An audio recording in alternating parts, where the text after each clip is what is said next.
Benipal show ਵਿੱਚ ਦਵਿੰਦਰ ਸਿੰਘ ਬੈਨੀਪਾਲ ਵੱਲੋਂ ਤੁਹਾਡਾ ਸਭਨਾਂ ਦਾ ਹਾਰਦਿਕ ਸਵਾਗਤ। ਆਪ ਸਭਨਾਂ ਨੂੰ ਪਿਆਰ ਅਤੇ ਸਤਿਕਾਰ ਸਹਿਤ ਸਤਿ ਸ਼੍ਰੀ ਅਕਾਲ। ਦੋਸਤੋ, ਅੱਜ ਜਿਹੜੀਆਂ ਖਬਰਾਂ ਮੈਂ ਤੁਹਾਡੇ ਨਾਲ ਸਾਂਝੀਆਂ ਕਰਨੀਆਂ ਚਾਹੁੰਦਾ, ਜਿਹੜੀਆਂ ਵਿਚਾਰਨੀਆਂ ਚਾਹੁੰਦਾ, ਕੁਝ ਚਿੰਤਾਜਨਕ ਨੇ ਤੇ ਕੁਝ ਆਪਣੇ ਆਪ ਦੇ ਵਿੱਚ ਸਿਆਸਤ ਤੋਂ ਪ੍ਰੇਰਿਤ ਤੁਹਾਨੂੰ ਜਾਪਣਗੀਆਂ। ਸਭ ਤੋਂ ਪਹਿਲੀ ਅਤੇ ਮੰਦਭਾਗੀ ਘਟਨਾ ਹੁਣ ਤੋਂ ਕੁਝ ਸਮਾਂ ਪਹਿਲਾਂ ਵਾਪਰੀ ਹੈ। ਲਿਬਨਾਨ ਦੀ ਰਾਜਧਾਨੀ ਬੈਰੂਤ ਦੇ ਵਿੱਚ ਇੱਕ ਤੋਂ ਬਾਅਦ ਇੱਕ ਦੋ ਧਮਾਕੇ ਹੋਏ ਨੇ। 10 ਕਿਲੋਮੀਟਰ ਦੇ ਇਲਾਕੇ ਤੱਕ ਉਹਨਾਂ ਨੇ ਨੁਕਸਾਨ ਕੀਤਾ ਅਤੇ ਉੱਥੋਂ ਦੇ ਸਿਹਤ ਮੰਤਰੀ ਨੇ ਆਖਿਆ ਕਿ ਪੂਰੀ ਲਿਬਨਾਨ ਦੇ ਵਿੱਚ ਉਹ ਸੁਣਾਈ ਦਿੱਤੇ ਨੇ। ਆਪਣੇ ਆਪ ਦੇ ਵਿੱਚ ਇਹ ਬਹੁਤ ਹੈਰਾਨੀਜਨਕ ਹੈ ਕਿ ਇਹ ਧਮਾਕੇ ਹੋਏ ਕਿਉਂ, ਕਿੰਨੇ ਲੋਕ ਹੁਣ ਤੱਕ ਮਰ ਚੁੱਕੇ ਤੇ ਕਿੰਨੇ ਜ਼ਖਮੀ ਹੋ ਗਏ ਨੇ। ਖਬਰ ਤੁਹਾਡੇ ਨਾਲ ਸਾਂਝੀ ਕਰਾਂਗਾ। ਇਸੇ ਤਰ੍ਹਾਂ ਬੀਤੇ ਲਗਭਗ ਇੱਕ ਹਫ਼ਤੇ ਤੋਂ ਪੰਜਾਬ ਦੇ ਵਿੱਚੋਂ ਲਗਾਤਾਰ ਮਾੜੀਆਂ ਖਬਰਾਂ ਆ ਰਹੀਆਂ ਨੇ ਕਿ ਜ਼ਹਿਰੀਲੀ ਸ਼ਰਾਬ ਪੀਣ ਦੇ ਕਾਰਨ ਹੁਣ ਤੱਕ 122 ਲੋਕਾਂ ਦੀ ਮੌਤ ਹੋ ਚੁੱਕੀ ਹੈ। ਸਾਰੀਆਂ ਹੀ ਸਿਆਸੀ ਪਾਰਟੀਆਂ ਸਿਆਸਤ ਕਰ ਰਹੀਆਂ ਨੇ, ਪਰ ਕੁਝ ਪੋਲ ਖੋਲ੍ਹਣ ਵਾਲੀਆਂ ਗੱਲਾਂ ਅੱਜ ਮੈਂ ਤੁਹਾਡੇ ਨਾਲ ਸਾਂਝੀਆਂ ਕਰਾਂਗਾ ਕਿ ਵਿਕਦੀ ਕਿਵੇਂ ਹੈ, ਵੇਚਦਾ ਕੌਣ ਹੈ, ਕਿੰਗ ਪਿਨ ਕਿੱਥੇ ਹੈ, ਫੜਿਆ ਕਿਹਨਾਂ ਨੂੰ ਜਾ ਰਿਹਾ ਹੈ ਅਤੇ ਆਪਣੀ ਪਾਰਟੀ ਦੇ ਵਿੱਚੋਂ ਹੀ ਕਿਸ ਤਰ੍ਹਾਂ ਦੀਆਂ ਕਨਸੂਆਂ ਮਿਲ ਰਹੀਆਂ ਨੇ। ਉਹ ਗੱਲਬਾਤ ਤੁਹਾਡੇ ਨਾਲ ਕਾਂਗਰਸ ਪਾਰਟੀ ਦੀ ਨੁਕਤਾ ਨਿਗਾਹ ਤੋਂ ਵੀ ਇੱਕ ਸਾਂਝੀ ਕਰਾਂਗਾ ਕਿ ਕਾਂਗਰਸ ਵਾਲੇ ਆਪਸ ਦੇ ਵਿੱਚ ਹੁਣ ਕਿਵੇਂ ਖਹਿਬੜ ਰਹੇ ਨੇ। ਟਿਕਟੌਕ ਦੇ ਉੱਤੇ ਤੁਹਾਨੂੰ ਪਤਾ ਹੈ ਕਿ ਭਾਰਤ ਨੇ ਪਾਬੰਦੀ ਲਾਈ, 59 ਹੋਰ ਐਪਸ ਤੇ ਪਾਬੰਦੀ ਲਾਈ ਤੇ ਅੱਜ ਭਾਰਤ ਵਾਲੇ ਪਾਸੋਂ ਇੱਕ ਖਬਰ ਹੋਰ ਆ ਗਈ ਹੈ। ਭਾਰਤ ਨੇ ਚੀਨ ਦੀਆਂ 2 ਹੋਰ ਐਪਸ ਦੇ ਉੱਤੇ ਪਾਬੰਦੀ ਲਾ ਦਿੱਤੀ ਹੈ ਤੇ ਉਧਰ ਰਾਸ਼ਟਰਪਤੀ ਟਰੰਪ ਸਾਹਿਬ ਨੇ 15 ਸਤੰਬਰ ਤੱਕ ਦਾ ਅਲਟੀਮੇਟਮ ਦੇ ਦਿੱਤਾ ਹੈ ਟਿਕਟੌਕ ਨੂੰ। ਆਰ ਪੂਰਾ ਠੋਕ ਵਜਾ ਕੇ ਆਖ ਦਿੱਤਾ ਕਿ 15 ਸਤੰਬਰ ਤੱਕ ਜਾਂ ਤਾਂ ਬੰਦ ਕਰ ਲਓ, ਆਪਣਾ ਬੋਰੀ ਬਿਸਤਰਾ ਗੋਲ ਕਰੋ, ਜਾਂ ਫਿਰ ਕਿਸੇ ਅਮਰੀਕੀ ਕੰਪਨੀ ਦੇ ਹਵਾਲੇ ਕਰੋ ਆਪਣੀ ਇਸ ਕੰਪਨੀ ਨੂੰ। ਤੇ ਇੱਕ ਟਰੰਪ ਸਾਹਿਬ ਨੇ ਹੋਰ ਖਬਰ ਦਿੱਤੀ ਹੈ, H1B ਵੀਜ਼ਾ ਜਿਹੜਾ ਪੇਸ਼ੇਵਰ ਲੋਕਾਂ ਨੂੰ ਮਿਲਦਾ, ਉਹਨਾਂ ਲੋਕਾਂ ਨੂੰ ਵੱਡਾ ਝਟਕਾ ਦਿੱਤਾ। ਰਾਸ਼ਟਰਪਤੀ ਟਰੰਪ ਸਾਹਿਬ ਨੇ ਇੱਕ ਹੁਕਮ ਜਾਰੀ ਕਰ ਦਿੱਤਾ, ਉਹਦੇ ਦਸਤਖਤ ਕਰ ਦਿੱਤੇ ਨੇ। ਇਹਦੇ ਨਾਲ ਸੁੱਚਾ ਸਿੰਘ ਲੰਗਾ ਇੱਕ ਵਾਰ ਫਿਰ ਤੋਂ ਸੁਰਖੀਆਂ ਵਿੱਚ ਹੈ। ਇਹਨਾਂ ਸਾਰੀਆਂ ਖਬਰਾਂ ਤੇ ਵਿਸਥਾਰ ਨਾਲ ਚਰਚਾ ਕਰਨੀ ਹੈ। ਸਭ ਤੋਂ ਪਹਿਲੀ ਅਹਿਮ ਅਤੇ ਮੰਦਭਾਗੀ ਘਟਨਾ, ਲਿਬਨਾਨ ਦੀ ਰਾਜਧਾਨੀ ਬੈਰੂਤ ਦੇ ਵਿੱਚ ਹੁਣ ਤੋਂ ਕੁਝ ਘੰਟੇ ਪਹਿਲਾਂ ਇੱਕ ਧਮਾਕਾ ਹੋ ਗਿਆ। ਬਹੁਤ ਸਾਰੇ ਲੋਕਾਂ ਨੇ ਅਸਮਾਨ ਦੇ ਵਿੱਚ ਧੂਏ ਦਾ ਗੁਬਾਰਾ ਜਿਹਾ ਦੇਖਿਆ। ਬਹੁਤ ਸਾਰੇ ਲੋਕ ਉਹਦੇ ਉੱਪਰ ਕੋਠਿਆਂ ਤੇ ਚੜ੍ਹ ਕੇ, ਛੱਤਾਂ ਤੇ ਚੜ੍ਹ ਕੇ ਵੀਡੀਓ ਬਣਾ ਰਹੇ ਸੀ, ਪਰ ਉਹਨਾਂ ਨੂੰ ਨਹੀਂ ਸੀ ਪਤਾ ਕਿ ਇਹਦੇ ਤੋਂ ਬਾਅਦ ਇੱਕ ਅਗਲਾ ਧਮਾਕਾ ਵੀ ਹੋਣ ਵਾਲਾ।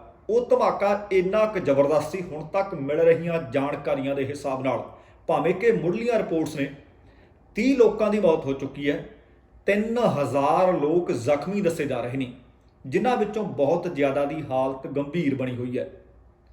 ਹੁਣ ਲਿਬਨਾਨ ਦੇ ਜਿਹੜੇ ਸਿਹਤ ਮੰਤਰੀ ਨੇ ਉਹ ਕਹਿੰਦੇ ਪਹਿਲਾਂ ਲੋਕਾਂ ਨੂੰ ਇਹ ਲੱਗਿਆ, ਜਿਹੜੇ ਲੋਕ ਵੀ ਦੱਸ ਰਹੇ ਨੇ ਕਿ ਸ਼ਾਇਦ ਲਿਬਨਾਨ ਦੇ ਵਿੱਚ ਭੂਚਾਲ ਆ ਗਿਆ, ਪੂਰੀ ਧਰਤੀ ਹਿੱਲੀ, ਕੰਬੀ, ਦੂਰ ਤੱਕ ਧਮਾਕਾ ਸੁਣਾਈ ਦਿੱਤਾ। ਸਿਹਤ ਮੰਤਰੀ ਨੇ ਤਾਂ ਇੱਥੋਂ ਆਖ ਦਿੱਤਾ ਹੈ ਕਿ ਪੂਰੇ ਲਿਬਨਾਨ ਦੇ ਵਿੱਚ ਇਹ ਧਮਾਕਾ ਸੁਣਾਈ ਦਿੱਤਾ।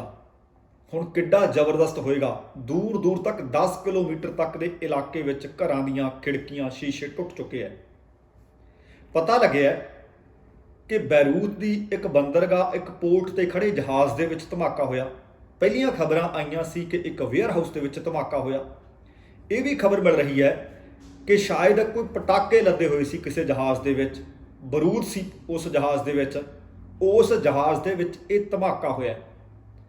ਹੁਣ ਧਮਾਕਾ ਐਡਾ ਜ਼ਬਰਦਸਤ ਹੋਵੇ ਕਿ 10 ਕਿਲੋਮੀਟਰ ਤੱਕ ਦੇ ਘਰਾਂ ਦਾ ਨੁਕਸਾਨ ਹੋਇਆ ਹੋਵੇ।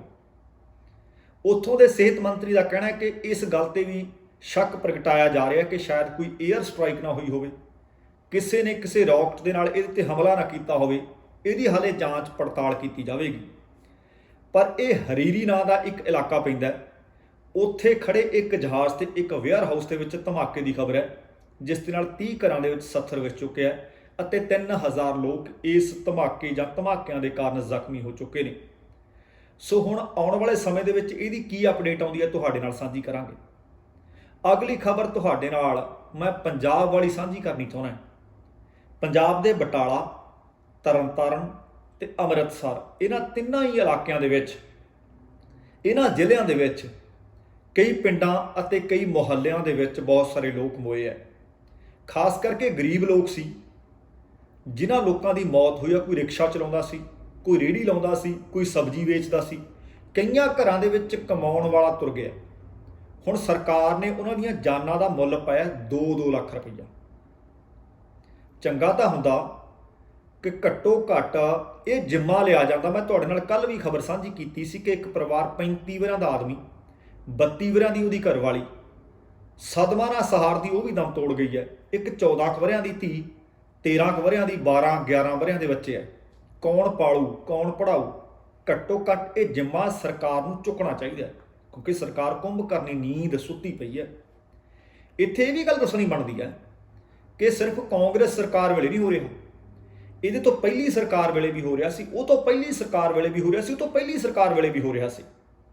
ਇਹ ਨਜਾਇਜ਼ ਸ਼ਰਾਬ, ਹੁਣ ਤਾਂ ਇੱਥੋਂ ਤੱਕ ਖਬਰਾਂ ਮਿਲ ਰਹੀਆਂ ਨੇ ਕਿ ਜੇ ਅਕਾਲੀਆਂ ਦੀ ਸਰਕਾਰ ਹੋਵੇ ਤਾਂ ਕਿਸੇ ਹੋਰ ਪਿੰਡ ਦੇ ਵਿੱਚ ਨਜਾਇਜ਼ ਧੰਦਾ ਜ਼ੋਰਾਂ ਸ਼ੋਰਾਂ ਨਾਲ ਚੱਲਦਾ, ਪਰ ਜਦੋਂ ਸਰਕਾਰ ਬਦਲ ਜਾਂਦੀ ਹੈ ਉਸ ਪਿੰਡ ਦੇ ਵਿੱਚੋਂ ਧੰਦਾ ਬੰਦ ਹੋ ਜਾਂਦਾ ਤੇ ਉਹਦੇ ਗੁਆਂਢੀ ਪਿੰਡ ਦੇ ਵਿੱਚੋਂ ਧੰਦਾ ਚੱਲਣਾ ਸ਼ੁਰੂ ਹੋ ਜਾਂਦਾ।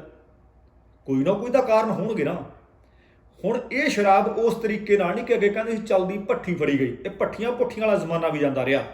ਸਪਿਰਿਟ ਲਿਆਉਂਦੇ ਆ, ਪਾਣੀ 'ਚ ਮਿਲਾਉਂਦੇ ਆ ਤੇ ਨਾਲ ਦੀ ਨਾਲ ਸ਼ਰਾਬ ਤਿਆਰ, ਕਿਉਂਕਿ ਜਿਹੜੇ ਵਿਅਕਤੀਆਂ ਨੂੰ ਝੁਲਸਣ ਦਾ ਭੁੱਸ ਪਿਆ ਹੋਇਆ ਉਹਨਾਂ ਨੇ ਪੀਣੀ ਹੈ। ਮਹਿੰਗੀ ਹੋੜ ਨਹੀਂ ਕਰਦੇ, ਆ ਸਸਤਾ ਸਪਿਰਿਟ ਲੈ ਕੇ, ਅਲਕੋਹਲ ਲੈ ਕੇ ਆਪਣਾ ਆਪ ਤੇ ਜਵਾਨੀਆਂ ਗਾਲ ਰਹੇ ਨੇ ਅਤੇ ਮੌਤ ਦੇ ਮੂੰਹ ਵਿੱਚ ਜਾ ਰਹੇ ਨੇ। ਹੁਣ ਜਦੋਂ 122 ਲੋਕਾਂ ਦੀ ਮੌਤ ਹੋ ਚੁੱਕੀ ਹੈ, ਪ੍ਰਤਾਪ ਸਿੰਘ ਬਾਜਵਾ ਹੋਰਾਂ ਨੇ ਕਿਹਾ ਕਿ ਇਹਦੀ ਜਾਂਚ ਈਡੀ ਤੋਂ ਕਰਾਓ, ਸ਼ਮਸ਼ੇਰ ਸਿੰਘ ਦੂਲੋ ਨੇ ਕਿਹਾ ਕਿ ਇਹਦੀ ਜਾਂਚ ਈਡੀ ਤੋਂ ਕਰਾਓ। ਦੋਵੇਂ ਕਾਂਗਰਸ ਪਾਰਟੀ ਦੇ ਸੰਸਦ ਮੈਂਬਰ ਨੇ। ਹੁਣ ਭਲਾ ਦੂਸਰੀਆਂ ਪਾਰਟੀਆਂ ਵਾਲੇ ਤਾਂ ਕਹਿੰਦੇ ਹੀ ਆ, ਆਮ ਆਦਮੀ ਪਾਰਟੀ ਵਾਲੇ ਘਰਾਓ ਕਰ ਰਹੇ ਨੇ, ਸ਼੍ਰੋਮਣੀ ਅਕਾਲੀ ਦਲ ਵੀ ਲੱਗਿਆ ਹੋਇਆ, ਬਾਕੀ ਪਾਰਟੀਆਂ ਤੇ ਆਮ ਲੋਕ ਵੀ ਇਹ ਗੱਲ ਕਹਿ ਰਹੇ ਨੇ ਕਿ ਜਾਂਚ ਉੱਚ ਪੱਧਰੀ ਹੋਣੀ ਚਾਹੀਦੀ ਹੈ। ਕੋਈ ਜਨਾਨੀ ਫੜ ਲਈ, ਕੋਈ ਬੰਦਾ ਫੜ ਲਿਆ। ਹੁਣ ਜੇ 3 ਜ਼ਿਲ੍ਹਿਆਂ ਦੇ ਵਿੱਚ ਇੱਕੋ ਹੀ ਤਰ੍ਹਾਂ ਦੀ ਸ਼ਰਾਬ ਵੇਚੀ ਗਈ ਹੈ, ਇੱਕੋ ਹੀ ਤਰ੍ਹਾਂ ਦੀ ਸ਼ਰਾਬ ਪੀ ਕੇ ਲੋਕਾਂ ਦੀਆਂ ਮੌਤਾਂ ਹੋ ਰਹੀਆਂ ਨੇ, ਇਹਦਾ ਮਤਲਬ ਕੋਈ ਔਰਤ ਜਾਂ ਕੋਈ ਬੰਦਾ ਇੱਕ ਅੱਧਾ ਨਹੀਂ, ਇਹਦੇ ਪਿੱਛੇ ਗੱਲ ਕਹਾਣੀ ਕੋਈ ਵੱਡੀ ਹੈ।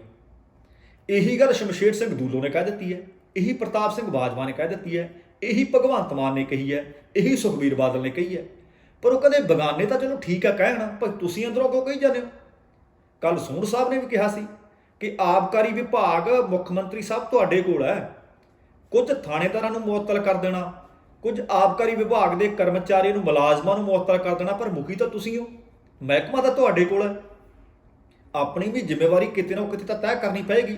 ਹਾਲਾਂਕਿ ਕੈਪਟਨ ਅਮਰਿੰਦਰ ਸਿੰਘ ਨੇ ਆਖਿਆ ਕਿ ਇਹਨਾਂ ਨੂੰ ਮੌਤਾਂ ਨਹੀਂ, ਇਹਨਾਂ ਨੂੰ ਕਤਲ ਗਰਦਾਨਿਆ ਜਾਵੇ। ਜੇ ਕਤਲ ਗਰਦਾਨਿਆ ਜਾਵੇ ਸਿੱਧੇ ਜਾਂ ਅਸਿੱਧੇ ਤਰੀਕੇ ਨਾਲ, ਜ਼ਿੰਮੇਵਾਰੀ ਤਾਂ ਫਿਰ ਤੁਹਾਡੀ ਵੀ ਬਣਦੀ ਹੈ। ਤੁਹਾਡੇ ਤੇ ਕਿਹੜੀ ਧਾਰਾ ਲੱਗੇ? ਕਿਉਂਕਿ ਹੁਣ ਇਹੀ ਗੱਲ ਜਦੋਂ ਸ਼ਮਸ਼ੇਰ ਸਿੰਘ ਦੂਲੋ ਨੇ ਅਤੇ ਪ੍ਰਤਾਪ ਸਿੰਘ ਬਾਜਵਾ ਨੇ ਆਖੀ ਤਾਂ ਪੰਜਾਬ ਕਾਂਗਰਸ ਕਮੇਟੀ ਦੇ ਪ੍ਰਧਾਨ ਨੇ ਸੁਨੀਲ ਜਾਖੜ ਸਾਹਿਬ ਕਾਫੀ ਔਖੇ ਫਿੱਕੇ ਹੋਏ ਨੇ, ਲਾਲ ਪੀਲੇ ਹੋਏ ਆ। ਉਹ ਕਹਿੰਦੇ ਮੈਂ ਲਿਖੂੰ ਸਾਡੀ ਸੋਨੀਆ ਗਾਂਧੀ ਨੂੰ ਚਿੱਠੀ ਕਿ ਆ ਪ੍ਰਤਾਪ ਸਿੰਘ ਬਾਜਵਾ ਤੇ ਸ਼ਮਸ਼ੇਰ ਸਿੰਘ ਦੂਲੋ ਆਪਣੀ ਪਾਰਟੀ ਦੇ ਅੰਦਰ ਬੈਠ ਕੇ ਇਹ ਵਿਰੋਧੀਆਂ ਵਾਲੀਆਂ ਗੱਲਾਂ ਕਰਨ, ਸਾਨੂੰ ਮਨਜ਼ੂਰ ਨਹੀਂ। ਇਹੋ ਜਿਹੇ ਬੰਦਿਆਂ ਦਾ ਕੋਈ ਹੱਕ ਨਹੀਂ ਕਿ ਪਾਰਟੀ ਦੇ ਅੰਦਰ ਰਹਿਣ। ਪਰ ਜਦੋਂ ਜ਼ਮੀਨੀ ਹਕੀਕਤ ਜਾਣਦੇ ਆ, ਉਹ ਤਾਂ ਇਹ ਕਹਿੰਦੇ ਨੇ, ਉਹ ਕਹਿੰਦੇ ਅੱਜ ਦੇ ਨਹੀਂ, ਘੱਟੋ ਘੱਟ 20 ਸਾਲ ਤੋਂ 30 ਸਾਲ ਤੋਂ ਧੰਦਾ ਜ਼ੋਰਾਂ ਸ਼ੋਰਾਂ ਨਾਲ ਚੱਲ ਰਿਹਾ। ਸਰਕਾਰਾਂ ਨੂੰ ਵੀ ਪਤਾ ਹੈ, ਥਾਣਿਆਂ ਨੂੰ ਵੀ ਪਤਾ ਹੈ। ਜੇ ਸਰਕਾਰਾਂ ਨੂੰ ਪਤਾ ਹੈ, ਜੇ ਥਾਣਿਆਂ ਨੂੰ ਪਤਾ ਹੈ, ਤੇ ਫਿਰ ਤਾਂ ਭਾਈ ਗੱਲ ਕਹਾਣੀ ਕਿਸੇ ਟੇਢੇ ਪਾਸੇ ਨੂੰ ਜਾ ਰਹੀ ਹੈ। ਹੁਣ ਕਈ ਢਾਬਿਆਂ ਵਾਲੇ ਭਾਵੇਂ ਫੜ ਲਏ, ਕਈ ਟਰਾਂਸਪੋਰਟਰ ਫੜ ਲਏ, ਅਸਲ ਦੇ ਵਿੱਚ ਦੋਸ਼ੀ ਹਲੇ ਬਾਹਰ ਹੈ। ਕਿਸੇ ਨੂੰ ਕਿਸ ਦੀ ਪੁਸ਼ਤ ਪਨਾਹੀ ਜ਼ਰੂਰ ਹੈ, ਕਿਸੇ ਨੂੰ ਕਿਸ ਦੀ ਸ਼ਹਿ ਜ਼ਰੂਰ ਹੈ, ਜਿਹਦੇ ਕਾਰਨ ਇਹ ਵੱਡੀ ਪੱਧਰ ਤੇ ਵਪਾਰ ਚੱਲ ਰਿਹਾ। ਹੁਣ ਕਿੱਥੇ ਤਰਨਤਾਰਨ, ਕਿੱਥੇ ਬਟਾਲਾ, ਕਿੱਥੇ ਅੰਮ੍ਰਿਤਸਰ, ਆ ਕਿੱਥੇ ਸ਼ੰਭੂ ਬਾਰਡਰ ਤੇ ਕਿੱਥੇ ਰਾਜਪੁਰਾ। ਇਹਦਾ ਮਤਲਬ ਪੂਰੇ ਪੰਜਾਬ ਦੇ ਵਿੱਚ ਇਹ ਵੱਡਾ ਤੰਤਰ ਹੈ, ਜਾਲ ਵਿਛਿਆ ਹੋਇਆ। ਕਿਤੇ ਨਾ ਕਿਤੇ ਸਰਕਾਰ ਨੂੰ ਸੋਚਣਾ ਪਏਗਾ। ਸਰਕਾਰ ਨੇ ਤਾਂ ਸਹੁੰ ਖਾਧੀ ਸੀ ਹੱਥ ਵਿੱਚ ਗੁਟਕਾ ਸਾਹ ਫੜ ਕੇ ਕਿ ਸਪਲਾਈ ਚੇਨ ਤੋੜ ਦਿਆਂਗੇ। ਉਹ ਤਾਂ ਕੈਮੀਕਲ ਨਸ਼ਿਆਂ ਦੀ ਗੱਲ ਹੋ, ਜਿਹਦਾ ਸ਼ਰਾਬ ਹੀ ਘਰ ਪੱਟਣ ਤੇ ਆ ਗਈ। ਹੁਣ ਤਾਂ ਇੱਥੋਂ ਤੱਕ ਲੋਕ ਆਖ ਰਹੇ ਨੇ ਕਿ ਸਰਕਾਰ ਨੇ ਕਿਹਾ ਸੀ ਕਿ ਘਰ ਘਰ ਨੌਕਰੀ ਦਿਆਂਗੇ, ਘਰ ਘਰ ਮੌਤ ਦੇਣ ਦਾ ਤਾਂ ਕਿਤੇ ਜ਼ਿਕਰ ਨਹੀਂ। ਜਾਂ ਫਿਰ ਤੁਸੀਂ ਕਹਿਣ ਦੇ ਵਿੱਚ ਕਿਤੇ ਟਪਲਾ ਖਾ ਗਏ, ਜਾਂ ਲੋਕ ਸੁਣਨ ਦੇ ਵਿੱਚ ਕਿਤੇ ਕਪੜਾ ਖਾ ਗਏ। ਕੋਈ ਨਾ ਕੋਈ ਤੇ ਗੱਲ ਹੈ। ਅਗਲੀ ਖਬਰ ਜਿਹੜੀ ਮੈਂ ਤੁਹਾਡੇ ਨਾਲ ਸਾਂਝੀ ਕਰਨੀ ਚਾਹੁੰਦਾ, ਉਹ ਖਬਰ ਹੈ ਸੁੱਚਾ ਸਿੰਘ ਲੰਗਾ, ਵਿਧਾਇਕ ਵੀ ਰਹੇ, ਵਜ਼ੀਰ ਵੀ ਰਹੇ, ਇਹਦੇ ਨਾਲ ਸ਼੍ਰੋਮਣੀ ਗੁਰਦੁਆਰਾ ਪ੍ਰਬੰਧਕ ਕਮੇਟੀ ਦੇ ਮੈਂਬਰ ਵੀ ਰਹੇ। ਜੇਕਰ ਕਿਤੇ ਅਕਤੂਬਰ 2017 ਵਾਲਾ ਇੱਕ ਵੀਡੀਓ ਸਾਹਮਣੇ ਆਉਂਦਾ ਸ਼ਾਇਦ ਅੱਜ ਲੌਂਗੋਵਾਲ ਸਾਹਿਬ ਦੀ ਥਾਂ ਤੇ ਇਹ ਪ੍ਰਧਾਨ ਵੀ ਹੁੰਦੇ ਸ਼੍ਰੋਮਣੀ ਗੁਰਦੁਆਰਾ ਪ੍ਰਬੰਧਕ ਕਮੇਟੀ ਦੇ। ਪਰ ਉਹਦੇ ਤੋਂ ਬਾਅਦ ਜਦੋਂ ਉਹ ਔਰਤ ਮੁੱਕਰੀ ਕਿ ਮੇਰੇ ਤੇ ਪ੍ਰੈਸ਼ਰ ਸੀ, ਮੈਂ ਤਾਂ ਕੇਸ ਦਰਜ ਕਰਵਾ ਦਿੱਤਾ। ਕੇਸ ਰਫਾ ਦਫਾ ਹੋ ਗਿਆ, ਸੁੱਚਾ ਸਿੰਘ ਲੰਗਾਹ ਬਰੀ ਹੋ ਗਏ। ਸੁੱਚਾ ਸਿੰਘ ਲੰਗਾਹ ਨੇ ਕਈ ਵਾਰੀ ਸ਼੍ਰੀ ਅਕਾਲ ਤਖਤ ਸਾਹਿਬ ਨੂੰ ਬੇਨਤੀ ਕੀਤੀ ਕਿ ਮੇਰੀ ਭੁੱਲ ਬਖਸ਼ਾ ਦਿਓ, ਜਿਹੜੇ ਕੇਸ ਕਰਕੇ ਮੈਨੂੰ ਤੁਸੀਂ ਪੰਥ ਚੋਂ ਛੇਕਿਆ ਹੋਇਆ ਉਸ ਕੇਸ ਤੋਂ ਮੈਂ ਬਰੀ ਹੋ ਗਿਆ, ਪਰ ਵੀਡੀਓ ਦੇ ਕੀ ਬਣੂਗਾ। ਅਦਾਲਤ ਤਾਂ ਗੱਲ ਕਰਦੀ ਹੈ ਸਬੂਤਾਂ ਦੇ ਆਧਾਰ ਤੇ, ਪਰ ਸਬੂਤ ਤਾਂ ਤੁਹਾਡਾ ਹਾਲੇ ਵੀ ਜਨਤਾ ਦੇ ਸਾਹਮਣੇ ਪਿਆ। 550 ਸਾਲਾਂ ਜਦੋਂ ਸ਼੍ਰੀ ਗੁਰੂ ਨਾਨਕ ਦੇਵ ਦਾ ਸ਼ਤਾਬਦੀ ਸਮਾਗਮ ਮਨਾਏ ਜਾ ਰਹੇ ਸੀ, ਉਸ ਵਕਤ ਵੀ ਸੁੱਚਾ ਸਿੰਘ ਲੰਗਾਹ ਨੇ ਸ਼੍ਰੀ ਅਕਾਲ ਤਖਤ ਸਾਹਿਬ ਨੂੰ ਬੇਨਤੀ ਕੀਤੀ ਸੀ ਕਿ ਮੇਰੀ ਘਰ ਵਾਪਸੀ ਕਰ ਲਓ, ਪਰ ਸ਼੍ਰੀ ਅਕਾਲ ਤਖਤ ਸਾਹਿਬ ਨੇ ਘਰ ਵਾਪਸੀ ਨਹੀਂ ਸੀ ਕੀਤੀ।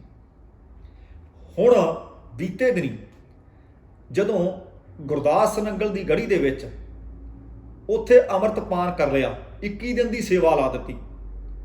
ਸ਼੍ਰੋਮਣੀ ਗੁਰਦੁਆਰਾ ਪ੍ਰਬੰਧਕ ਕਮੇਟੀ ਦੇ ਪ੍ਰਧਾਨ ਗੋਬਿੰਦ ਸਿੰਘ ਲੌਂਗੋਵਾਲ ਹੋਰਾਂ ਨੇ ਕਹਿੰਦੇ ਸਾਡੇ ਨੋਟਿਸ ਤੋਂ ਬਗੈਰ ਤੇ ਸ਼੍ਰੀ ਅਕਾਲ ਤਖਤ ਸਾਹਿਬ ਨੂੰ ਇਹ ਚੈਲੰਜ ਹੈ। ਉਹਨਾਂ ਨੇ 3 ਬੰਦੇ, ਇੱਕ ਜਿਹੜਾ ਉਸ ਗੁਰਦੁਆਰਾ ਸਾਹਿਬ ਦਾ ਇੰਚਾਰਜ, ਇੱਕ ਕਥਾਵਾਚਕ, ਇੱਕ ਗ੍ਰੰਥੀ ਸਿੰਘ, ਇਹ ਉਸੇ ਵਕਤ ਫੌਰੀ ਤੌਰ ਤੇ ਮੁਅੱਤਲ ਕਰ ਦਿੱਤੇ ਸੀ। ਪਰ ਫਿਰ ਗੱਲ ਆਈ ਕਿ ਅੰਮ੍ਰਿਤ ਕਿਹਨੇ ਛਕਾਇਆ। ਅੰਮ੍ਰਿਤ ਛਕਾਉਣ ਵਾਲੇ ਦਰਅਸਲ ਨਿਹੰਗ ਸਿੰਘ ਸੀ। ਉਹ ਨਿਹੰਗ ਸਿੰਘਾਂ ਨੇ ਗਲ ਦੇ ਵਿੱਚ ਪੱਲਾ ਪਾ ਕੇ ਅਕਾਲ ਤਖਤ ਸਾਹਿਬ ਤੇ ਬੇਨਤੀ ਕੀਤੀ ਕਿ ਅਣਜਾਣੇ 'ਚ ਭੁੱਲ ਹੋ ਗਈ। ਸ਼੍ਰੀ ਅਕਾਲ ਤਖਤ ਸਾਹਿਬ ਦੇ ਕਾਰਜਕਾਰੀ ਜਥੇਦਾਰ ਗਿਆਨੀ ਹਰਪ੍ਰੀਤ ਸਿੰਘ ਹੋਰਾਂ ਨੇ ਅੱਜ ਇਹਨਾਂ ਸਾਰਿਆਂ ਨੂੰ ਤਨਖਾਹੀਆ ਕਰਾਰ ਦੇ ਦਿੱਤਾ। ਉਹ ਕਹਿੰਦੇ ਜਾਣੇ ਅਣਜਾਣੇ 'ਚ ਨਹੀਂ, ਇਹ ਤਾਂ ਸਾਰਿਆਂ ਨੂੰ ਪਤਾ ਸੀ। ਕਦੇ ਇਹ ਹੋਇਆ ਕਿ ਸੁਪਰੀਮ ਕੋਰਟ ਦੇ ਜੱਜ ਨੇ ਸੁਣਾਈ ਹੋਵੇ ਕਿਸੇ ਨੂੰ ਸਜ਼ਾ ਤੇ ਸੈਸ਼ਨ ਜੱਜ ਸਜ਼ਾ ਮਾਫ ਕਰ ਦੇਵੇ? ਇਹ ਤਾਂ ਨਹੀਂ ਕਦੀ ਹੋ ਸਕਦਾ। ਹੁਣ ਸ਼੍ਰੀ ਅਕਾਲ ਤਖਤ ਸਾਹਿਬ ਨੇ ਇਸ ਵਿਅਕਤੀ ਨੂੰ ਪੰਥ ਚੋਂ ਛੇਕਿਆ ਹੋਇਆ ਸੀ। ਜਦ ਉਸ ਦੀ ਘਰ ਵਾਪਸੀ ਹਲੇ ਹੋਈ ਨਹੀਂ, ਫਿਰ ਸ਼੍ਰੀ ਅਕਾਲ ਤਖਤ ਸਾਹਿਬ ਦੇ ਹੁਕਮਾਂ ਦੀ ਅਵੱਗਿਆ ਹੋਈ। ਇਸ ਕਰਕੇ ਅੱਜ ਸ਼੍ਰੀ ਅਕਾਲ ਤਖਤ ਸਾਹਿਬ ਵੱਲੋਂ ਇਹ ਸਾਰੇ ਦੇ ਸਾਰੇ ਵਿਅਕਤੀ ਤਨਖਾਹੀਏ ਕਰਾਰ ਦੇ ਦਿੱਤੇ ਗਏ ਨੇ। ਇਹਨਾਂ ਦੇ ਵਿੱਚ ਬਾਬਾ ਤਰਸੇਮ ਸਿੰਘ, ਬਾਬਾ ਗੁਰਮੇਜ ਸਿੰਘ ਤੇ ਬਾਬਾ ਹਰਪਾਲ ਸਿੰਘ ਸੀ, 50 ਪਿਆਰਿਆਂ ਦੇ ਵਿੱਚ, ਜਿਨ੍ਹਾਂ ਨੂੰ ਅੱਜ ਤਨਖਾਹੀਆ ਕਰਾਰ ਦੇ ਦਿੱਤਾ ਅਤੇ ਬਾਕੀ ਬੰਦੇ ਵੀ ਜਿਹੜੇ ਇਸ ਘਟਨਾਕ੍ਰਮ ਦੇ ਵਿੱਚ ਇਨਵੋਲਡ ਨੇ। ਹੁਣ ਦਮਦਮੀ ਟਕਸਾਲ ਦੇ ਬਾਬਾ ਲਖਵਿੰਦਰ ਸਿੰਘ ਤੇ ਕਈ ਹੋਰ ਜਥੇਬੰਦੀਆਂ ਨੇ ਆਖਿਆ ਕਿ ਇਹਦੇ ਤੇ ਬਣਦੀ ਸਰਦੀ ਕਾਰਵਾਈ ਹੋਵੇ। ਹੁਣ ਪਿੱਛੋਂ ਕਨਸੂਆਂ ਇਹ ਵੀ ਆ ਰਹੀਆਂ ਨੇ ਕਿ ਸ਼ਾਇਦ ਕਿਤੇ ਨਾ ਕਿਤੇ ਦੇਖਿਆ ਜਾ ਰਿਹਾ ਸੀ, ਪਰਖਿਆ ਜਾ ਰਿਹਾ ਸੀ ਕਿ ਹੋ ਸਕਦਾ ਠੰਡੇ ਝੋਲੇ 'ਚ, ਠੰਡੇ ਬਸਤੇ 'ਚ ਪਿਆ ਮਸਲਾ ਅੱਗੇ ਨੂੰ ਲੰਘ ਹੀ ਜਾਵੇ। ਗੱਲ ਸ਼ਾਇਦ ਏਡੀ ਵੱਡੀ ਬਣੇ ਹੀ ਨਾ। ਫਿਰ ਪਿੱਛੇ ਕੌਣ ਹੋ, ਕਿਹਨਾਂ ਨੇ ਕਿਹਾ ਹੋਣਾ? ਅਸਲ ਦੇ ਵਿੱਚ ਹੋ ਸਕਦਾ ਬੰਦੇ ਪਿੱਛੇ ਹੋਰ ਹੋਣ। ਉਹ ਕੌਣ ਹੋਣਗੇ? ਟਿੱਪਣੀਆਂ ਜ਼ਰੂਰ ਕਰ ਦਿਓ ਜੇ ਤੁਹਾਨੂੰ ਪਤਾ ਲੱਗ ਗਿਆ ਕਿ ਕਿਹਨਾਂ ਬੰਦਿਆਂ ਦੇ ਹੋ ਸਕਦਾ ਹੈ ਇਸ਼ਾਰੇ ਉੱਤੇ ਸੁੱਚਾ ਸਿੰਘ ਲੰਗਾਹ ਨੂੰ ਅੰਮ੍ਰਿਤ ਛਕਾਇਆ ਹੋਵੇ ਅਤੇ ਘਰ ਵਾਪਸੀ ਦੀਆਂ ਗੱਲਾਂ ਤੁਰੀਆਂ ਹੋਣ, ਕਿਉਂਕਿ ਅੱਗੇ ਚੋਣਾਂ ਆ ਰਹੀਆਂ ਨੇ। ਪਰ ਇਸ ਘਟਨਾਕ੍ਰਮ ਨੇ ਇੱਕ ਗੱਲ ਕਰ ਦਿੱਤੀ ਕਿ ਹੁਣ ਜਿਹੜੀ ਆਉਣ ਵਾਲੀ 2022 ਦੀ ਚੋਣ ਆ, ਉਹਦੇ ਤੋਂ ਪਹਿਲਾਂ ਜੋ ਤਿਕੜਮਬਾਜ਼ੀ ਸ਼ਾਇਦ ਸੁੱਚਾ ਸਿੰਘ ਲੰਗਾਹ ਕਰਨੀ ਚਾਹੁੰਦੇ ਸੀ, ਉਹਨਾਂ ਆਸਾਂ ਤੇ ਤਾਂ ਪਾਣੀ ਫਿਰ ਗਿਆ। ਹੁਣ ਉਮੀਦ ਹੈ ਕਿ ਸਿਆਸੀ ਸੰਕਟ ਇਹਨਾਂ ਦਾ ਬਰਕਰਾਰ ਰਹੇਗਾ। ਆਉਣ ਵਾਲੇ ਦਿਨਾਂ ਦੇ ਵਿੱਚ ਇਹ ਗੱਲ ਕਿੱਧਰ ਨੂੰ ਜਾਂਦੀ ਹੈ, ਪਰ ਕਈ ਵਿਅਕਤੀ, ਕਈ ਜਥੇਬੰਦੀਆਂ ਤਾਂ ਇਹ ਆਖਣ ਲੱਗ ਪਈਆਂ ਕਿ ਤਾਰਾਂ ਉਸੇ ਤਰੀਕੇ ਜੋੜ ਕੇ ਦੇਖੋ ਜਿਵੇਂ ਸਿਰਸੇ ਵਾਲੇ ਬਾਬੇ ਨੂੰ ਮੁਆਫੀਨਾਮਾ ਵੀ ਦਿੱਤਾ ਗਿਆ, ਦਵਾਇਆ ਵੀ ਗਿਆ, ਤੇ ਕਿਤੇ ਇਹੀ ਗੱਲ ਇੱਧਰ ਤਾਂ ਨਹੀਂ ਸੀ ਹੋ ਰਹੀ। ਖੈਰ, ਅਗਲੀ ਖਬਰ ਵੱਲ ਨੂੰ ਰੁਖ ਕਰਦੇ ਹਾਂ। H1B ਵੀਜ਼ਾ ਜਿਹੜਾ ਪੇਸ਼ੇਵਰ ਵਿਅਕਤੀ ਨੂੰ ਮਿਲਦਾ, ਸਭ ਤੋਂ ਵੱਡੀ ਗਿਣਤੀ ਦੇ ਵਿੱਚ ਭਾਰਤੀ ਮੂਲ ਦੇ ਲੋਕ ਆਉਂਦੇ ਨੇ ਅਮਰੀਕਾ ਦੇ ਵਿੱਚ। ਬਹੁਤ ਸਾਰੀਆਂ IT ਕੰਪਨੀਆਂ ਉਹਨਾਂ ਨੂੰ ਹਾਇਰ ਕਰਦੀਆਂ ਨੇ। ਇਸੇ ਸਾਲ 23 ਜੂਨ ਵਾਲੇ ਦਿਨ ਰਾਸ਼ਟਰਪਤੀ ਟਰੰਪ ਹੋਰਾਂ ਨੇ ਆਖ ਦਿੱਤਾ ਸੀ ਕਿ ਅਗਲੇ ਹੁਕਮਾਂ ਤੱਕ, ਇਸ ਸਾਲ ਦੇ ਅਖੀਰ ਤੱਕ, ਕੋਈ ਵੀ ਵਰਕ ਵੀਜ਼ਾ ਅਤੇ H1B ਵੀਜ਼ਾ ਮੁਅੱਤਲ ਕੀਤਾ ਜਾਵੇ। ਤੇ ਉਹਦੇ ਤੋਂ ਬਾਅਦ ਅੱਜ ਉਹਨਾਂ ਨੇ ਇਸ ਘੁੱਗੀ ਵਾਰ ਦਿੱਤੀ ਹੈ ਇਸ ਕਾਨੂੰਨ ਦੇ ਉੱਤੇ। ਉਹ ਕਹਿੰਦੇ ਬਿਲਕੁਲ ਇਹ ਮੁਅੱਤਲ ਰਹੇ, ਕੋਈ ਵੀ ਕੰਪਨੀ ਕੰਟਰੈਕਟ ਜਾਂ ਸਬ ਕੰਟਰੈਕਟ ਕਰਨ ਦੀ ਕੋਸ਼ਿਸ਼ ਨਾ ਕਰੇ ਤੇ ਇਹਨਾਂ ਹੁਕਮਾਂ ਨੂੰ 24 ਜੂਨ ਤੋਂ ਲਾਗੂ ਸਮਝਿਆ ਜਾਵੇ ਤੇ ਅਗਲੇ ਹੁਕਮਾਂ ਤੱਕ ਇਹ ਲਾਗੂ ਰਹੇਗਾ। ਇਹਨੂੰ 2 ਤਰੀਕਿਆਂ ਨਾਲ ਲੋਕ ਦੇਖ ਰਹੇ ਨੇ, ਕਿਉਂਕਿ ਉਹਨਾਂ ਨੇ ਗੱਲਬਾਤ ਕਰਦਿਆਂ ਇਹ ਕਿਹਾ ਕਿ ਅਮਰੀਕਾ ਅਮਰੀਕਨਾਂ ਵਾਸਤੇ, ਅਮਰੀਕਾ ਦੀਆਂ ਨੌਕਰੀਆਂ ਅਮਰੀਕਨਾਂ ਦੇ ਵਾਸਤੇ। ਇਹ ਚੰਗੀ ਗੱਲ ਹੈ, ਕਿਸੇ ਮੁਲਕ ਨੂੰ ਸਭ ਤੋਂ ਪਹਿਲ ਆਪਣੇ ਨਾਗਰਿਕਾਂ ਦੀ ਕਰਨੀ ਚਾਹੀਦੀ ਹੈ। ਪਰ ਜਦੋਂ ਪਿਛਲੀਆਂ ਰਾਸ਼ਟਰਪਤੀ ਚੋਣਾਂ ਸੀ, ਉਦੋਂ ਵੀ ਰਾਸ਼ਟਰਪਤੀ ਸਾਹਿਬ ਨੇ ਇਹੋ ਹੀ ਆਖਿਆ ਸੀ ਤੇ ਅਮਰੀਕਾ ਨੂੰ ਬਹੁਤ ਸਾਰਿਆਂ ਨੂੰ ਇਹ ਗੱਲ ਚੰਗੀ ਲੱਗੀ ਸੀ, ਲੋਕ ਉਹਨਾਂ ਦੇ ਹੱਕ ਵਿੱਚ ਭੁਗਤੇ ਸੀ। ਹੁਣ ਨਵੰਬਰ ਮਹੀਨੇ ਹੋਣੀ ਹੈ ਚੋਣ, ਚੋਣ ਤੋਂ ਪਹਿਲਾਂ ਇੱਕ ਵਾਰੀ ਉਸੇ ਤਰ੍ਹਾਂ ਦਾ ਫਿਰ ਪੈਂਤੜਾ ਖੇਡਿਆ ਗਿਆ ਕਿ ਅਮਰੀਕਾ ਦੀਆਂ ਨੌਕਰੀਆਂ ਅਮਰੀਕਨਾਂ ਦੇ ਵਾਸਤੇ। ਹੁਣ ਇਹ ਵੀਜ਼ਾ 24 ਜੂਨ ਤੋਂ ਆ ਜਿਹੜਾ ਹੁਕਮ ਹੈ ਜਿਹਦੇ ਤੇ ਹੁਣ ਉਹਨਾਂ ਨੇ ਸਾਈਨ ਕੀਤੇ ਨੇ 24 ਜੂਨ ਤੋਂ ਪ੍ਰਭਾਵੀ ਗਿਣਿਆ ਜਾਏਗਾ। ਪਰ ਦੂਸਰੇ ਪਾਸੇ ਹਰ ਇੱਕ ਚੀਜ਼ ਜ਼ਰੂਰੀ ਨਹੀਂ ਹੁੰਦਾ ਕਿ ਸਿੱਧੀ ਪੈ ਜੇ। ਤੁਹਾਨੂੰ ਪਤਾ ਹੋਣਾ ਹੈ ਕਿ 59 ਐਪਸ ਭਾਰਤ ਸਰਕਾਰ ਨੇ ਬੈਨ ਕੀਤੀਆਂ, ਉਹਨਾਂ ਵਿੱਚ ਟਿਕਟੌਕ ਵੀ ਸੀ। ਸਭ ਤੋਂ ਵੱਧ 200 ਮਿਲੀਅਨ ਦੇ ਨੇੜੇ ਤੇੜੇ ਯੂਜ਼ਰ ਸੀ ਭਾਰਤ ਵਿੱਚ, ਤੇ ਉਹਦੇ ਤੋਂ ਬਾਅਦ ਹੁਣ ਜਿਹੜੀ ਅਗਲੀ ਗੱਲ ਹੈ 200 ਮਿਲੀਅਨ ਭਾਰਤ ਵਿੱਚ ਸੀ, ਤੇ ਇਹਦੇ ਨਾਲ ਨਾਲ ਦੂਸਰਾ ਜਿਹੜਾ ਵੱਡਾ ਮੁਲਕ ਸੀ ਜਿੱਥੇ ਸਭ ਤੋਂ ਵੱਧ ਵਰਤੋਂ ਕੀਤੀ ਜਾਂਦੀ ਸੀ ਉਹ ਅਮਰੀਕਾ ਦੇ ਵਿੱਚ ਸੀ। ਤੇ ਅਮਰੀਕਾ ਕਈ ਵਾਰ ਆਖ ਚੁੱਕਾ ਕਿ ਅਸੀਂ ਟਿਕਟੌਕ ਬੈਨ ਕਰਨੀ ਹੈ। ਹੁਣ ਰਾਸ਼ਟਰਪਤੀ ਟਰੰਪ ਸਾਹਿਬ ਨੇ ਆਖ ਦਿੱਤਾ ਕਿ 15 ਸਤੰਬਰ ਤੱਕ ਦਾ ਤੁਹਾਨੂੰ ਸਮਾਂ ਦਿੱਤਾ ਜਾਂਦਾ ਹੈ। 15 ਸਤੰਬਰ ਤੱਕ ਜਾਂ ਤਾਂ ਆਪਣਾ ਬੋਰੀ ਬਿਸਤਰਾ ਕਰੋ ਗੋਲ, ਜਾਂ ਫਿਰ ਕਿਸੇ ਅਮਰੀਕਨ ਕੰਪਨੀ ਨੂੰ ਆਪਣਾ ਸਾਰਾ ਕੁਝ ਵੇਚ ਵੱਟ ਦਿਓ। ਹੁਣ ਮਾਈਕਰੋਸਾਫਟ ਕੰਪਨੀ ਹੈ, ਪਹਿਲਾਂ ਪਹਿਲੋਂ ਆਖ ਰਹੀ ਸੀ ਕਿ ਅਸੀਂ ਅਮਰੀਕਾ, ਕੈਨੇਡਾ, ਆਸਟ੍ਰੇਲੀਆ, ਨਿਊਜ਼ੀਲੈਂਡ, ਇਹ 4 ਮੁਲਕਾਂ ਦਾ ਟਿਕਟੌਕ ਦਾ ਜੋ ਵੀ ਆਪਰੇਸ਼ਨ ਹੋ ਰਿਹਾ ਸੀ ਖਰੀਦ ਲਾਂਗੇ। ਰਾਸ਼ਟਰਪਤੀ ਟਰੰਪ ਸਾਹਿਬ ਕਹਿੰਦੇ ਨਹੀਂ, ਖਰੀਦਣਾ ਤਾਂ ਸਾਰਾ ਖਰੀਦੋ। ਹੁਣ ਕਈ ਬਿਲੀਅਨ ਡਾਲਰਾਂ ਦੀ ਇਹ ਕੰਪਨੀ ਹੈ। ਹੁਣ ਇੱਕ ਗੱਲ ਸਹਿ ਦੀ ਤੇ ਪੈਸੇ ਦੀ ਹੈ, ਦੂਸਰੇ ਪਾਸੇ ਚੀਨ ਇਸ ਗੱਲ ਤੇ ਸੋਚ ਰਿਹਾ ਕਿ ਜੇਕਰ ਅੱਜ ਇੱਕ ਕੰਪਨੀ ਅਮਰੀਕਾ ਦੇ ਪ੍ਰਭਾਵ ਹੇਠ ਆ ਕੇ ਵੇਚਣੀ ਪੈ ਗਈ ਤੇ ਕੱਲ ਨੂੰ ਤਾਂ ਮੂੰਹ ਪੈ ਜਾਏਗਾ। ਹਰੇਕ ਕੰਪਨੀ ਨੂੰ ਕਿਹਾ ਕਰਨਗੇ ਜਾਂ ਵੇਚੋ ਜਾਂ ਬਿਸਤਰਾ ਗੋਲ ਕਰੋ। ਹੁਣ ਚੀਨ ਇਹਦੇ ਤੇ ਕਿਹੜਾ ਪੈਂਤੜਾ ਅਖਤਿਆਰ ਕਰਦਾ ਹੈ? ਪਰ ਰਾਸ਼ਟਰਪਤੀ ਟਰੰਪ ਸਾਹਿਬ ਨੇ 2 ਟੁਕ ਫੈਸਲਾ ਸੁਣਾ ਦਿੱਤਾ ਹੈ ਕਿ 15 ਸਤੰਬਰ ਤੱਕ ਜਾਂ ਬਿਸਤਰਾ ਗੋਲ ਜਾਂ ਮਾਈਕਰੋਸਾਫਟ ਨੂੰ ਵੇਚੋ। ਹੁਣ ਇਹਦੇ ਨਾਲ ਫਿਰ ਜਿਸ ਤਰ੍ਹਾਂ ਉਹਨਾਂ ਨੇ ਪਹਿਲਾਂ ਇੱਕ ਤੀਰ ਟਿਕਾਣੇ ਮਾਰਿਆ ਨਾ ਕਿ H1B ਵੀਜ਼ਾ ਤੇ ਵਰਕ ਵੀਜ਼ੇ ਮੁਅੱਤਲ, ਅਮਰੀਕਾ ਦੇ ਲੋਕ ਮੈਨੂੰ ਵੋਟਾਂ ਪਾਉਣ, ਪਰ ਆਹ ਇੱਕ ਮਾਮਲਾ ਪੇਚੀਦਾ ਹੋ ਸਕਦਾ ਰਾਸ਼ਟਰਪਤੀ ਟਰੰਪ ਸਾਹਿਬ ਵਾਸਤੇ। ਕਈ ਮਿਲੀਅਨ ਯੂਥ ਹੈ, ਨੌਜਵਾਨ ਨੇ ਜਿਹੜੇ ਅਮਰੀਕਾ ਦੇ ਵਿੱਚ ਟਿਕਟੌਕ ਦੀ ਵਰਤੋਂ ਕਰਦੇ ਆ। ਜੇਕਰ ਕਿਤੇ ਅਮਰੀਕਾ ਦੇ ਵਿੱਚ ਬੈਨ ਆ ਚੋਣਾਂ ਤੋਂ ਪਹਿਲਾਂ ਜਿਸ ਤਰ੍ਹਾਂ ਨੇ 15 ਸਤੰਬਰ ਦਾ ਅਲਟੀਮੇਟਮ ਦਿੱਤਾ ਹੈ, ਹੋ ਸਕਦਾ ਹੈ ਕਿ ਜਿਹੜੇ ਟਿਕਟੌਕ ਦੇ دیਵਾਨੇ ਨੇ ਉਹ ਟਰੰਪ ਸਾਹਿਬ ਦੀ ਵਿਰੋਧਤਾ ਕਰ ਜਾਣ, ਕਿਉਂਕਿ ਜ਼ਰੂਰੀ ਨਹੀਂ ਹੁੰਦਾ ਕਿ ਹਰ ਚੀਜ਼ ਸਿੱਧੀ ਪਵੇ। ਹਰ ਚੀਜ਼ ਸਿਆਸਤ ਨਾਲ ਜੋੜ ਕੇ ਜਦੋਂ ਕੋਈ ਵੀ ਵਿਅਕਤੀ ਜਾਂ ਕੋਈ ਲੀਡਰ ਦੇਖਦਾ, ਕਈ ਵਾਰੀ ਉਹਨਾਂ ਨੂੰ ਸਿੱਧੀ ਪੈਂਦੀ ਹੈ ਤੇ ਕਈ ਵਾਰੀ ਪੈਂਦੀ ਹੈ ਪੁੱਠੀ। ਹੁਣ ਇਹ ਉਹਨਾਂ ਨੂੰ ਪੁੱਠੀ ਪੈਂਦੀ ਹੈ, ਸਿੱਧੀ ਪੈਂਦੀ ਹੈ, ਆਉਣ ਵਾਲਾ ਸਮਾਂ ਦੱਸੇਗਾ। ਪਰ ਭਾਰਤ ਨੇ 2 ਹੋਰ ਐਪਸ ਦੇ ਉੱਤੇ ਪਾਬੰਦੀ ਦਾ ਐਲਾਨ ਕਰ ਦਿੱਤਾ। ਉਹਦੇ ਵਿੱਚ ਇੱਕ ਹੈਗੀ ਵੇਬੋ, ਇੱਕ ਹੈਗਾ ਵੈਦੂ ਸਰਚ। ਵੈਦੂ ਸਰਚ ਚੀਨ ਦੀ ਇੱਕ ਉਹ ਸਰਚ ਇੰਜਨ ਹੈ ਜਿਸ ਤਰ੍ਹਾਂ ਗੂਗਲ ਨੂੰ ਆਪਾਂ ਸਾਰੇ ਵਰਤਦੇ ਹਾਂ। ਚੀਨ ਦੇ ਵਿੱਚ ਲਗਭਗ ਵੈਦੂ ਸਰਚ ਨੂੰ ਵਰਤਿਆ ਜਾਂਦਾ ਹੈ। ਹੁਣ ਭਾਰਤ ਨੇ ਇਹਦੇ ਉੱਤੇ ਵੀ ਮੁਕੰਮਲ ਪਾਬੰਦੀ, ਮੁਕੰਮਲ ਬੈਨ ਦਾ ਐਲਾਨ ਕਰ ਦਿੱਤਾ ਹੈ। ਤੇ ਵੈਬੋ ਅਸਲ ਦੇ ਵਿੱਚ ਵੈਬੋ ਜਿਵੇਂ ਟਵਿੱਟਰ ਹੈ ਚੀਨ ਦਾ, ਇਹ ਇੱਕ ਇਸੇ ਤਰ੍ਹਾਂ ਦਾ ਹੈਂਡਲ ਹੈ। ਇਹਦੇ ਉੱਤੇ ਹੋਰਾਂ ਦੀ ਤਾਂ ਗੱਲ ਛੱਡੀਏ, ਪ੍ਰਧਾਨ ਮੰਤਰੀ ਨਰਿੰਦਰ ਮੋਦੀ ਦਾ ਆਪਣਾ ਵੀ ਅਕਾਊਂਟ ਹੈ। ਅਸਲ ਦੇ ਵਿੱਚ ਜਦੋਂ 2015 ਦੇ ਵਿੱਚ ਉਹਨਾਂ ਨੇ ਚੀਨ ਦਾ ਦੌਰਾ ਕਰਨਾ ਸੀ, ਚੀਨ ਦੇ ਦੌਰੇ ਤੋਂ ਪਹਿਲਾਂ ਉਹਨਾਂ ਨੇ ਇਹਦੇ ਉੱਤੇ ਆਪਣਾ ਅਕਾਊਂਟ ਬਣਾਇਆ। ਅਕਾਊਂਟ ਬਣਾ ਕੇ ਉਹਦੇ ਉੱਤੇ ਜਿਹੜਾ ਲਿਖਿਆ ਸੀ, ਮੈਂ ਹੂਬਹੂ ਤੁਹਾਨੂੰ ਦੱਸਣਾ ਚਾਹੁੰਦਾ। ਪ੍ਰਧਾਨ ਮੰਤਰੀ ਨਰਿੰਦਰ ਮੋਦੀ ਦੀ ਸਭ ਤੋਂ ਪਹਿਲੀ ਪੋਸਟ ਵੈਬੋ ਦੇ ਉੱਤੇ ਲਿਖੀ ਹੋਈ ਸੀ, hello China, looking forward to interacting with Chinese friends through Weibo. ਹੁਣ ਉਹਨਾਂ ਦਾ ਆਪਣਾ ਖਾਤਾ ਵੀ ਬੰਦ, ਤੇ ਨਾਲ ਉਹਨਾਂ ਨੇ ਗੂਗਲ ਪਲੇ ਸਟੋਰ ਨੂੰ ਅਤੇ ਨਾਲ ਐਪਲ ਨੂੰ ਇਹ ਬੇਨਤੀ ਕਰ ਦਿੱਤੀ ਹੈ, ਇਹ ਹੁਕਮ ਵੀ ਸੁਣਾ ਦਿੱਤਾ ਹੈ ਕਿ ਮੁਕੰਮਲ ਤੌਰ ਤੇ ਇਹਦੇ ਉੱਤੇ ਪਾਬੰਦੀ ਲੱਗ ਜਾਵੇ। ਹੁਣ 4 ਚਫੇਰਿਓਂ ਚੀਨ ਦੀਆਂ ਐਪਸ ਨੂੰ ਬੰਦ ਕਰਨ ਦੇ ਵਾਸਤੇ, ਬੈਨ ਕਰਨ ਵਾਸਤੇ ਲਗਾਤਾਰ ਦਬਾਅ ਬਣ ਰਿਹਾ। ਯੂਰਪੀਅਨ ਯੂਨੀਅਨ ਨੇ ਆਖ ਦਿੱਤਾ ਹੈ, ਜਾਪਾਨ ਨੇ ਆਖ ਦਿੱਤਾ ਹੈ, ਆਸਟ੍ਰੇਲੀਆ ਨੇ ਆਖ ਦਿੱਤਾ ਹੈ, ਅਤੇ ਰਾਸ਼ਟਰਪਤੀ ਟਰੰਪ ਸਾਹਿਬ ਨੇ ਵੀ ਆਖ ਦਿੱਤਾ ਹੈ। ਹੁਣ ਆਉਣ ਵਾਲੇ ਦਿਨਾਂ ਦੇ ਵਿੱਚ ਦੇਖੋ ਕਿਹੜਾ ਮੁਲਕ ਕਿਹੜੀ ਐਪ ਦੇ ਉੱਤੇ ਪਾਬੰਦੀ ਲਾਉਂਦਾ ਹੈ। ਦੋਸਤੋ, ਇਹ ਸਨ ਅੱਜ ਕੁਝ ਖਬਰਾਂ ਜਿਹੜੀਆਂ ਮੈਂ ਤੁਹਾਡੇ ਨਾਲ ਸਾਂਝੀਆਂ ਕੀਤੀਆਂ ਨੇ। ਉਮੀਦ ਹੈ ਤੁਹਾਨੂੰ ਇਹ ਜਾਣਕਾਰੀਆਂ ਚੰਗੀਆਂ ਲੱਗੀਆਂ ਹੋਣਗੀਆਂ। ਪਰ ਜਾਣ ਤੋਂ ਪਹਿਲਾਂ ਬੇਨਤੀ ਇਹ ਹੈ ਕਿ ਜੇਕਰ ਮੇਰੇ ਚੈਨਲ ਨੂੰ ਹਾਲੇ ਤੱਕ ਸਬਸਕ੍ਰਾਈਬ ਨਹੀਂ ਕੀਤਾ, ਜ਼ਰੂਰ ਕਰ ਲਿਓ। ਤੁਹਾਡਾ ਦਿਲੋਂ ਧੰਨਵਾਦੀ ਹੋਵਾਂਗਾ। ਜੇਕਰ ਵੀਡੀਓ ਚੰਗਾ ਲੱਗਿਆ ਤਾਂ ਅੱਗੇ ਸ਼ੇਅਰ ਵੀ ਕਰਿਓ ਅਤੇ ਲਾਈਕ ਕਰਨ ਦੀ ਕਿਰਪਾਲਤਾ ਵੀ ਕਰਿਓ। ਦਵਿੰਦਰ ਸਿੰਘ ਬੈਨੀਪਾਲ ਨੂੰ ਆਗਿਆ ਦਿਓ। ਸਤਿ ਸ਼੍ਰੀ ਅਕਾਲ ਤੇ ਰੱਬ ਰਾਖਾ।